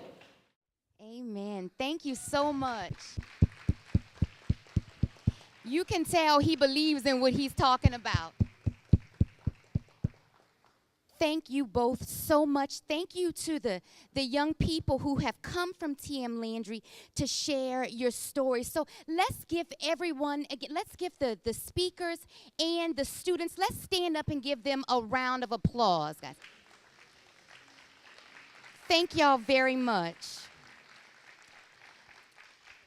So we have a few minutes left to get into some question and answers. But before we get into some question and answers, what I would like to do is share this with you all. It doesn't matter where you go to school, whether it be TM Landry or not. The whole purpose of their presentation is to tell you to challenge yourself, to not just say, okay, this is what they say I have to do, so I'm gonna do just that and be okay with it, because that alone is not enough. Challenge yourself. Do more. Mr. Steve Harvey said something that I absolutely love. Here's what he said. He said that if success were easy, everybody would be successful. What that tells me is that if you want to be successful, you have to do more. If you want to be successful, don't let anyone, in the youth, I'm talking to you. That even includes your parents. Don't even let your parents tell you what you can do academically. You challenge yourself to do even more than that. And you don't have to argue with your parents. We don't want you to do that. Move on your own to do more. Don't wait for your parents to inspire you to do more. Don't wait for your teachers to inspire you to do more. Because guess what? It's not up to them whether or not you do more. Guess who it's up to? It is up to you. Be disciplined. Do more. Challenge yourself. That is the only way you will get what these young students have. That young man said his brother stayed till 9 o'clock to do work. What you doing till 9 o'clock? You doing work? It takes more to be better. If you want to be successful, guess what? You're going to have to do more. All right, I'm going to get off my high horse. So now here is what we're going to do. We asked you all earlier, we said if you hear things that any of the students say that stood out to you, or if you have any questions that you want to ask, we encourage you to do that at this time. Has anybody written down any questions that they would like to ask the panels? That goes for adults too, so the parents and the students. If you have any questions that you'd like to ask, I challenge you to be courageous and stand up and ask your question. Who has a question that they'd like to direct to the students of TM Landry or anyone on the panel? Yes, ma'am. Thank you. Good morning. I understand that raising kids or even being around kids and seeing where the generation is going today. I'm asking you as the students at TM Landry, how do you stay focused without the outside world intervening on your success? Thank you. Who would like to answer that question? Can you stand up? Okay. So like for my entire life, I've always thought this, that you're the people who you put around yourself. So always surrounding yourself by people who want to make themselves better really helps that. And to always make sure that the media that you're watching is positive. Okay, even if that's the people around you or just television and stuff like that in general. So. Anyone else like to answer that question on the panel? Okay, so we'll let you go, and then we'll move to the next question. So really quickly. So you to be correct, you asked how we stay focused in this environment. Okay.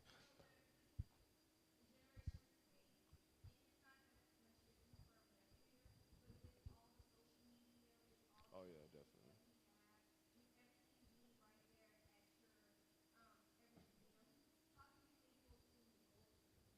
Oh yeah, Mike can actually testify to this. When I left Atlanta, social media was actually a big problem for me because everyone from my old school and actually a lot of people from Atlanta as a whole were like, there was a lot of hate on my Instagram, Twitter, and all that.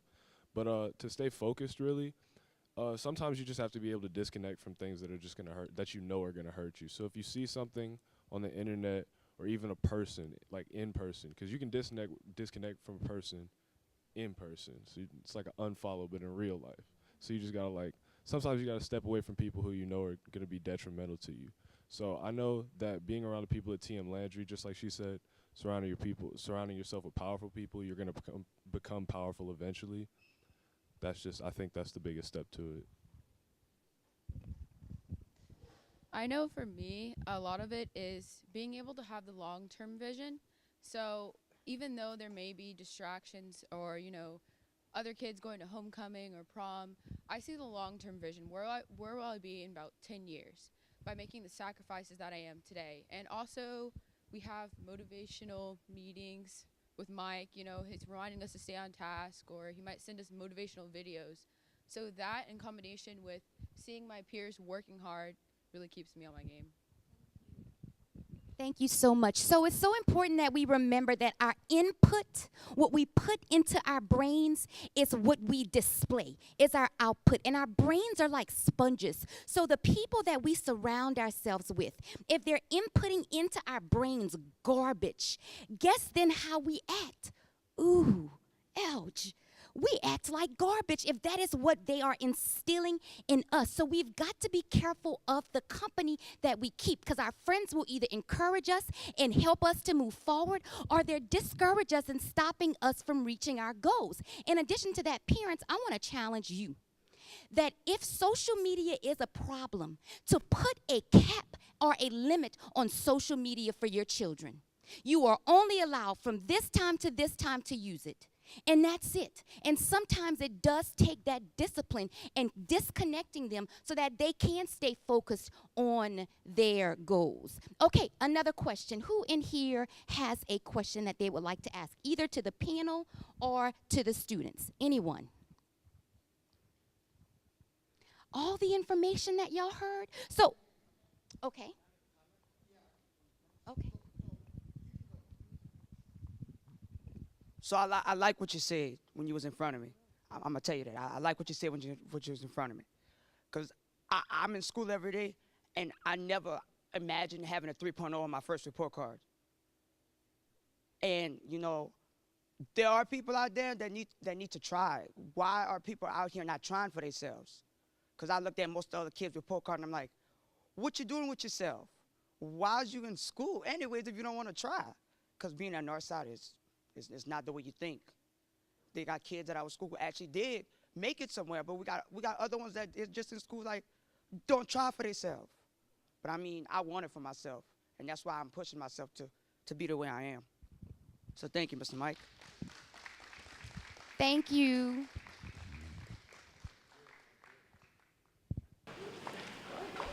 You said something, so I'm gonna give you something.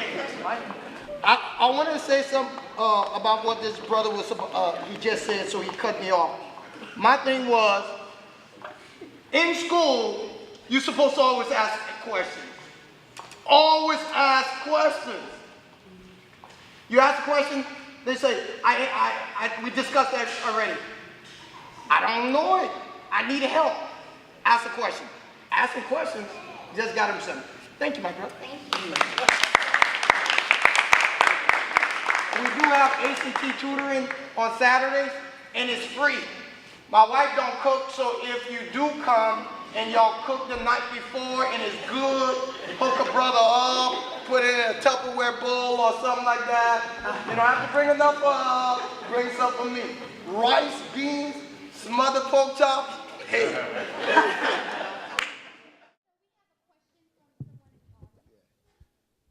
All right, Mike.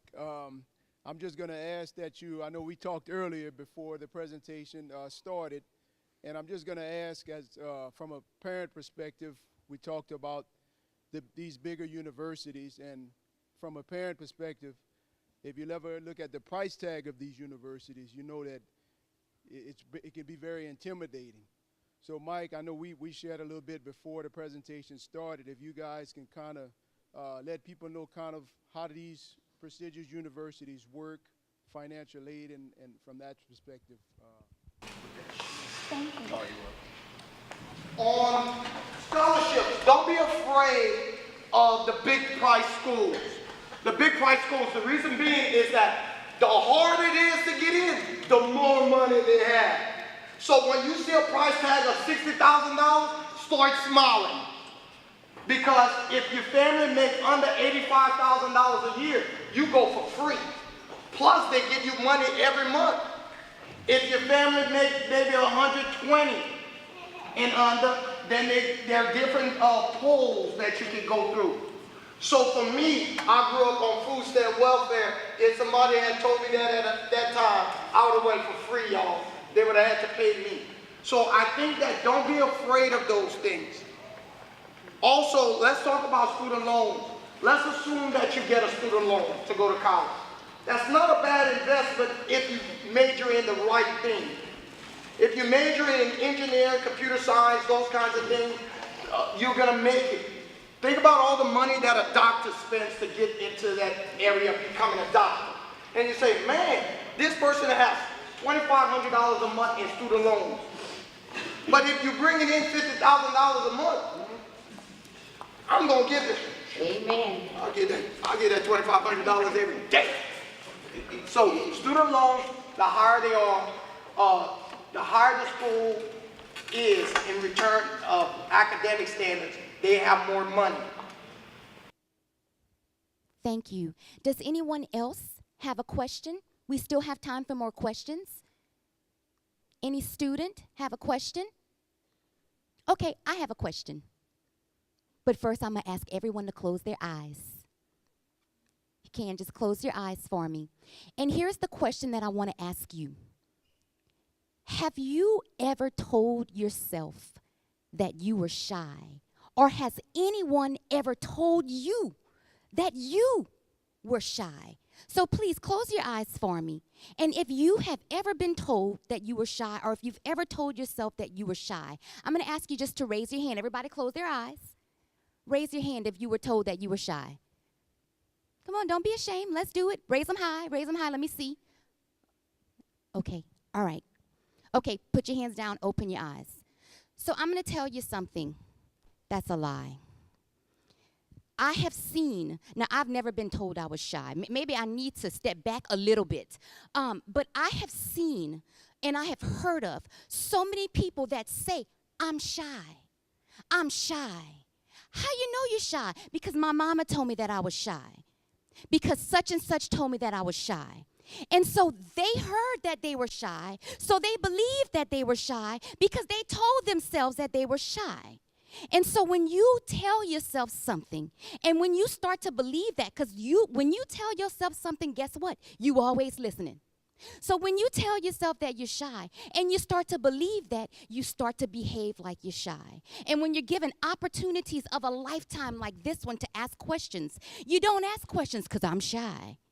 You are not shy. You are who you tell yourself you are. If you tell yourself I'm bold, you're going to be bold and ask questions. I'm confident. You're going to be confident and ask questions. So today I challenge you to change what you think. Not to think I'm shy, to think I can. I'm bold, I'm courageous, because the more you say that, the more you start to feel it, the more you start to act on those things. So I'm going to ask this question one more time. Does anyone in here have a question? Because this is the opportunity of a lifetime. And sometimes when you ask questions, you get stuff. Okay, good. So I got a few questions coming up. All right, so we're going to start. Ladies first, right? Ladies first. Ever afraid to try harder and get into all these good universities and stuff? She asked if you all were ever afraid to try harder and afraid to get into these prestigious universities. That's a wonderful question. Jordan? Thank you. Okay, so we only have time for one or two really short answers. So if you didn't answer last time, then, okay, so we'll get you and you really short answers, please. I don't think that it was that I was afraid, but I think that I wasn't informed. And I find that that's like a big problem with school systems, like with, for example, the financial aid. Nobody really knows about FAFSA and CSS.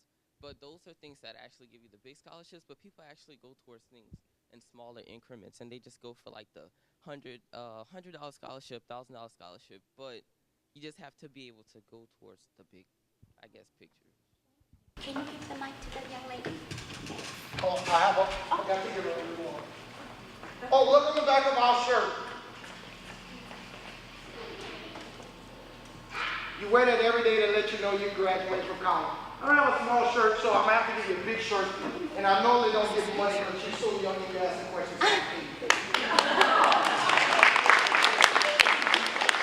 Bring my food on Saturday. It can be pretty nerve-wracking whenever you realize like these are top 100 universities that you're putting yourself into. These are top of the top. But what I find, it comes with confidence that you are able to do it too. It's not some unreachable dream. You have the ability to do it just as much as the people who are getting in with you. So much. So there's a saying that says, shoot for the moon.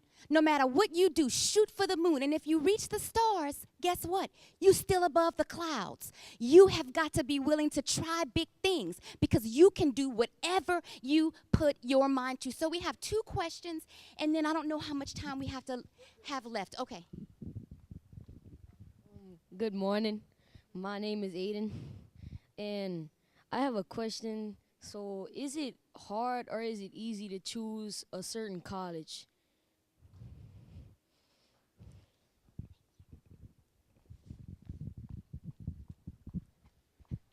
I'm getting my steps for the day. All right. Okay, we'll let you 2 young men answer. I would say that it's both easy and hard. It's easy because when you want to go to a prestigious university, a lot of them are very similar. They all have great programs, they have like great opportunities available to you. The hardest part is finding one that fits you. They all, like I said, they're all very similar, but the community that each university has is unique. Thank you. Would you recommend visiting some of these universities to get an idea of which university that you connect with? You don't need to visit. Generally, their websites are very clear, or you can just look up things that the alumni have done, or even virtual tours that they offer. So yeah, you just research colleges. Basically, to elaborate on what he said, like, sometimes it can be hard, as I'm wearing a Stanford jacket, but I applied to Columbia. I was on Stanford for the longest. I thought it was my dream school, and once I did more research, I figured out that Columbia was a school that I wanted to fit. So you really do have to do your research, know yourself, know what you want, and figure out which school is the best fit for you. So parents, did y'all see a while back the young man that was on stage? He was announcing which college that he was going to, and his mom was sitting there next to him, but his mom was prepared to hear him say the one college that she really, really wanted him to go to. And when he said, the young man said, this is where I want to go, which was somewhere that his mom wasn't prepared to hear and where she didn't want him to go, what did that lady do? She stood up in the middle of his press conference. She got up and she walked away. What a big demotivator for our children. Let's support our children. Allow them to do the research and them to make the decision where they want to go and support their decision. That is so important. Thank you 2 young men for sharing those answers. Okay, now look, so whoever has another question, y'all got to come a little bit closer to me because we taking time away. Okay. I got a question for the students. If you didn't have Team Landry in your life, where would you be at this moment? Ooh, that's a powerful question. Hold up, high five. That's a powerful question. So if you didn't have T.M. Landry in your life, where do you think you would be right now?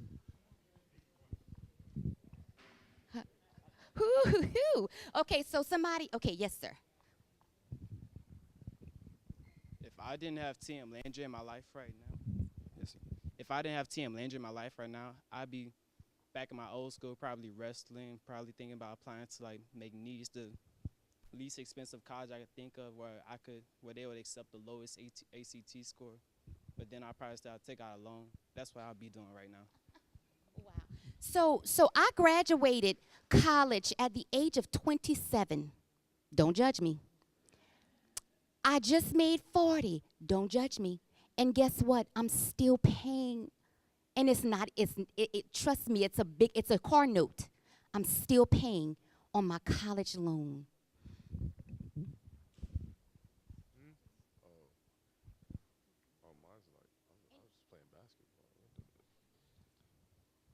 Without TM Landry, I could say I'd be playing college basketball, but you never really know that, and that's one of the biggest reasons I came to TM Landry. So just as easily I could say I could be playing college basketball, I could go to the NBA.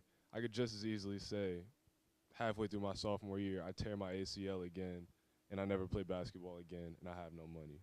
So honestly, when you ask that question, it kind of sticks with me because it's like, where would I be? Because, like, I really don't know. Like, my life was such a 50-50 at that point, and with sports, you never really know. So that's a good question.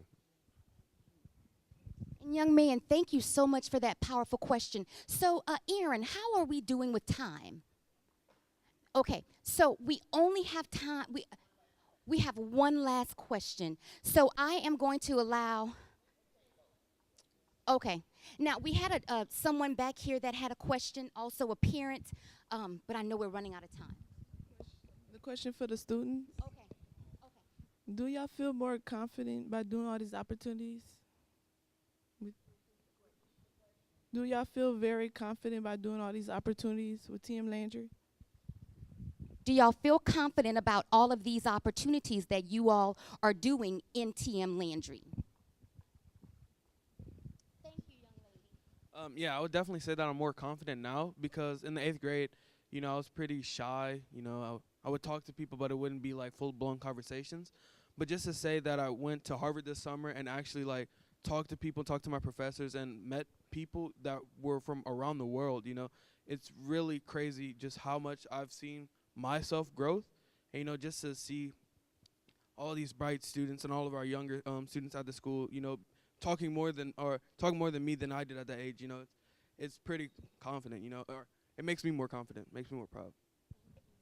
So we have one more question from a student, a question from a parent, and then I think that we will be wrapping it up.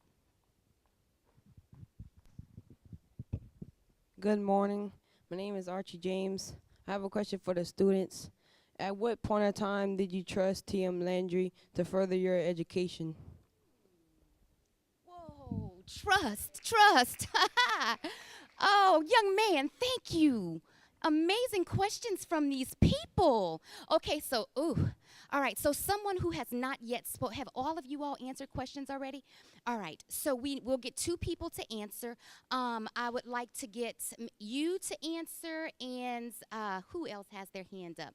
Okay, whoever else would like to answer it, we'll just pass the mic on to someone else.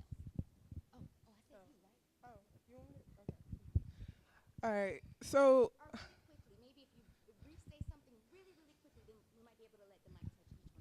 I'm really not supposed to be at this school right now. The reason that I transferred was because of my younger brother. He was really struggling in school. He had a lot of confidence issues. So when my parents decided that they were going to send him, they did a tour, and I came with them, and I fell in love with the school. And my brother hadn't come yet because he was sick, and he came later. But the second that I started to see a change in him is when I knew that this was a real deal. I can really attest that he really did like a 180 from hating school to completely loving it in every single way. And for him to even be able to like have more confidence in himself and to be able to talk to other students and have close relationships and things like that, it really made me fall in love even more with the school. Something about her brother too. As a 9th grader, he was at another school, hated school. He's a 9th grader, he just moved into his 10th grade year, and his ACT score is already at 21. Wow, thank you. So really quickly, if you all can each maybe say one sentence about it so that everyone can get a chance to answer the question. I almost have a similar story to Kennedy. We looked into a school for my brother who has autism. They're just passing him by in school, and he wasn't really learning anything. They didn't take the time to teach him. So we put him in there, and I went after, and the way I trusted Mike and Tracy like I do now is because they took the time with my brother to actually help him.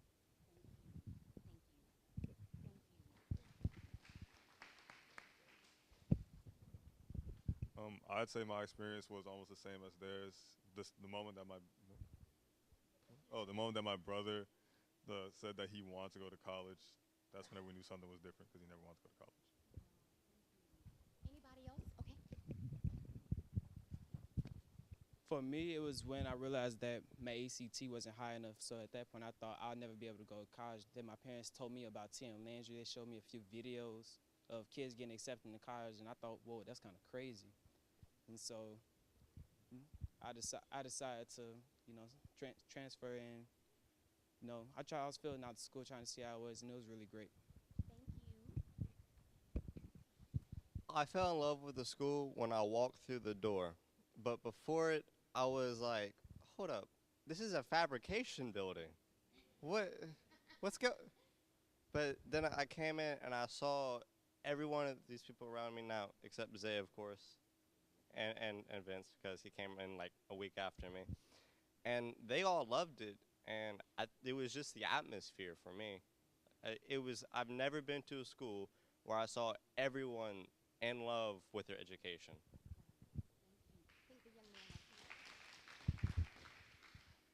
I think the thing for me was seeing where they were getting accepted into college, because they were in a daycare when I got there, so it was like, how is this daycare having students that are going to the Ivy Leagues, and really it just made me look and be like, why can't I do this? Why can't people in my town do this? So. Thank you all for answering those questions from the heart. Those were genuine answers. So we have one last question from a parent. Good morning. As a parent, one of the things that we often struggle with is getting our children to move from being motivated to action.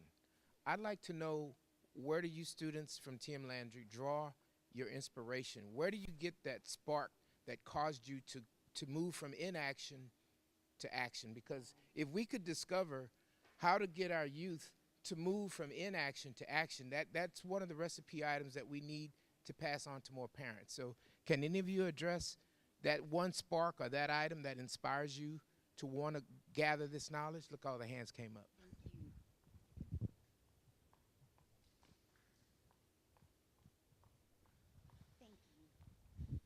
I would say that the line that separates action and inaction is having a desire for what you want to do. So I know that many people think of situations, and as we said, that if you say that you can't do it, then you won't do it, and if you can do it, that you'll do it. So I think that having the strong desire to do something will get you to do the action. I think you kind of have to evaluate yourself and what you want, because once you know what you want, that's really when you can take the action. Because if you're just mindlessly wandering, not knowing what you want, I mean, there's not much you can do. So really figure out what you want and why. Thank you so much. I just want to say again, to move from being motivated to action is that component of confidence. Just having that confidence in the ability to get it done. And I just want to say, I don't think we touched on it a lot, but TM Landry is truly a family. And it doesn't matter when you come into the family. Once we accept you in, it's a family. And pretty much almost everyone, probably except for Zay, has slept to our house. When we get the ACT scores, everybody sleeps over and we open them together. That's a ritual. That's what we do. It's family. If something is going on, they call, they talk to us. They could call us up till 2 o'clock in the morning, 7 days a week. It's family. Thank you. So we have one final question, and then we will conclude this awesome event by hearing from one of the coordinators of this event. Hi, I would just like any one of the panel members to speak to the adults as well as the kids on the effects of their posting on Snapchat, Facebook, and how that could influence whether they get scholarships, get a job, what kind of effects that those posting can have on that? Let me tell y'all, this is a big one. I want you all to listen to this answer. I want y'all to listen to this answer because you think that what you're doing, people don't see it and it doesn't matter, and it does. I'll say that it does have an effect. Last year they had kids, whether from Harvard or Yale, that got accepted, and they sent out some messages about negative things. And the university contacted their families and pulled them off. They do check here, all of that. Get off of that. We try to tell our students as much as possible to stay away. If you have to send things, say positive things. Negative things will get you. Negative things. Stay away from it. So I like to call something the small test. Before you post anything or before you say anything, you should be asking yourself these 3 questions. If you can't answer yes to all 3 of these questions, it should not be coming out of your mouth, and you shouldn't be posting it. And the questions are, is what I'm about to say or is what I'm about to post, is it kind, is it necessary, and is it true? If it ain't kind, if it ain't necessary, and if it ain't true, guess what? You shouldn't be saying it and you shouldn't be posting it. I want to tell you all that I know people I know someone personally who got fired from a job because of something that she posted on Facebook. And I can tell you that when you apply for these universities, they will go to your social media and they will check your social media out to see what kind of person you post to be, right? They look at that. Be very cautious about what you post and know that what you post matters because it's a reflection of who you are. All right, so thank you all so much. Before you leave, we'd like to call up the one of the coordinators of the event, Miss Erin Daniels. Miss Erin, we appreciate you and the committee for doing a wonderful job today.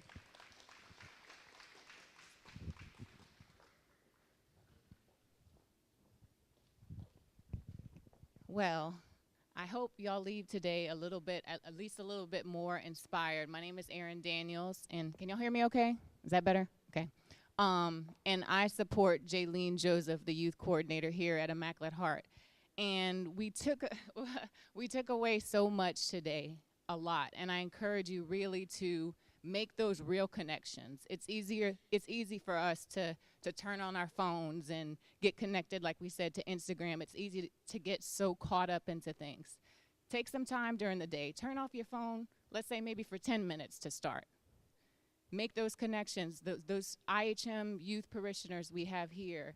You have resources. You have TM Landry here to help you. Make that new connection with them.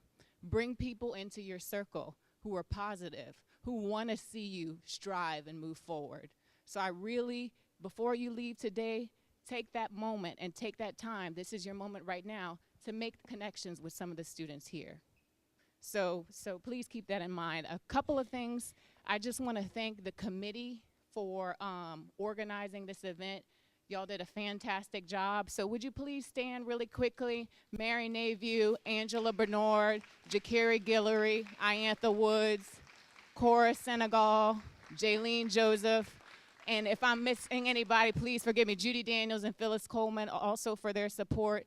And we're so thankful to have E.B. Brooks here from Moncus Park, as well as our phenomenal panel. Y'all really, drove it home with youth, and I really hope y'all leave with something, a message for commitment, a message to stay motivated, a message to get into some sort of discipline, something that you really enjoy doing. Just take the time to think about things. But I want to wrap it up here with you. When you walked in today, you had an evaluation form. Please fill that in before you leave today because there is a small prize waiting for all of you, both parents and youth, at the back of the resource table.